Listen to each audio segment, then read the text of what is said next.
Hello, my name is Josh Hawley, and I'm talking to you from Ohio State University, where I'm a professor at the John Glenn School and at the College of Education and Human Ecology.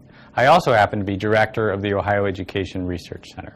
We are funded through Race to the Top to the Ohio Department of Ed and through the Workforce Data Quality Initiative through the Ohio Department of Job and Family Services.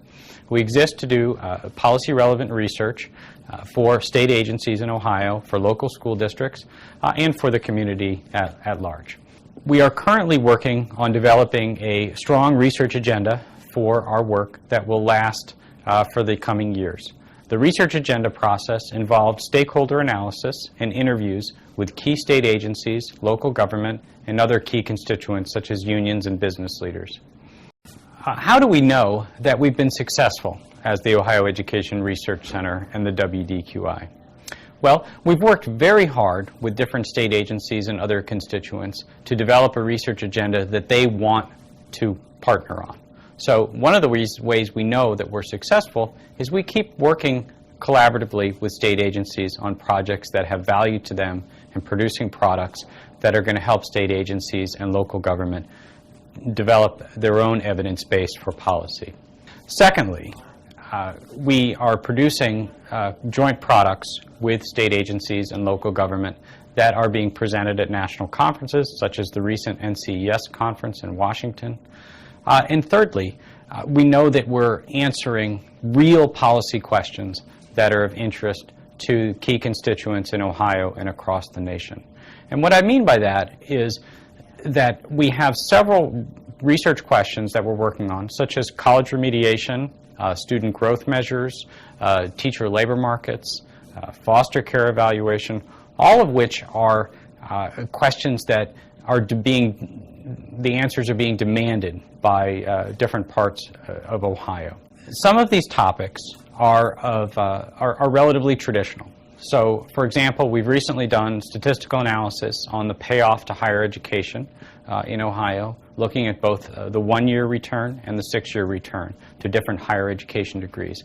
And this kind of research is important, not only for key state-level decision makers, but also to provide the foundation for career decision-making for Ohio citizens. One of the things I want to talk about is the effort we've put into creating a research database. The Ohio Education Research Center and the Workforce Data Quality Initiative have as one of their primary objectives to build a research database for individuals to use to study key policy problems in Ohio. And to this point, we've been extremely successful, and it's very exciting. We have over 2 million higher education records in our system. We have up to 12 million employment records, and we are in the process of merging in over 10 million K-12 records into the system. Now, these data are all linkable, and they are all usable by researchers for key policy topics that they or government agencies are interested in investigating. I can't tell you how important this is from a researcher's standpoint. I personally have been working with state government on key policy evaluations in Ohio for almost 10 years. And I can't think of a better moment in Ohio for doing research and evaluation on key state policies and decision-making processes. And I want to draw attention to a couple that I've been involved in personally and to illustrate how this research can be used to help inform decision-making by state and local government. Around 2009, I was asked to help the State Board of Regents, which is in charge of higher education in Ohio, to investigate the issue of remediation of individuals in college. Now, this is a really important policy problem. 50% of students who enter higher education at any given year in Ohio are forced to take a remedial education class because they were not prepared in either math or reading or writing or one or the other or all of the above. And this is an enormous drain on resources because we have to pay for these individuals twice. So the State Board of Regents asked me to do several analyses. The first one we did was a longitudinal study to look at success rates of people who'd been through remediation as they persisted into higher education for degree attainment purposes. And that was particularly important when it came time to have conversations with local college administrators about performance-based funding. And one of the key success metrics, success points that the state is using to judge whether or not community and technical colleges are achieving their goals is the process of students through remediation. A second work that we did was a study that looked at the testing practices of community and technical colleges in remediation. And as it stands right now, the remediation-free standards were put into place by the state in December of 2012. And I believe that our research had of some assistance to the State Board of Regents in pushing that through. We've also done parallel studies on the more academic side of remediation, looking at the distribution of effects nationally across other states as a way to help orient Ohio decision makers to the kinds of effects that remediation might be having. Secondly, I want to draw attention to the issue of student growth measures.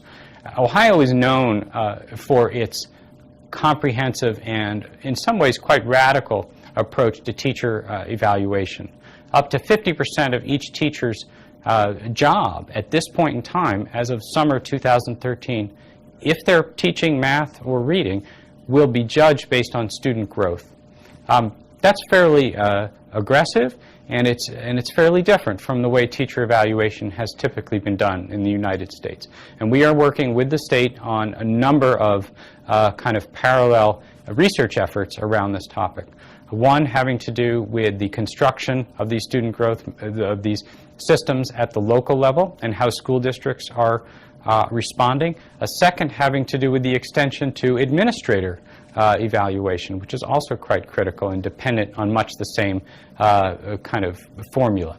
And a third on what are called student learning objectives, are objectives that are defined by the district independent of the student growth portion. So what I want to reemphasize is that policy-based research can be done in conjunction with a university and a state government. And it takes a lot of work, it takes some initial funding, but it is an end goal that is readily achievable and is improved by the ability to have access to key data resources like the ones that we're building. So for more information on the Ohio Education Research Center, go to oerc.osu.edu, and thank you for your attention.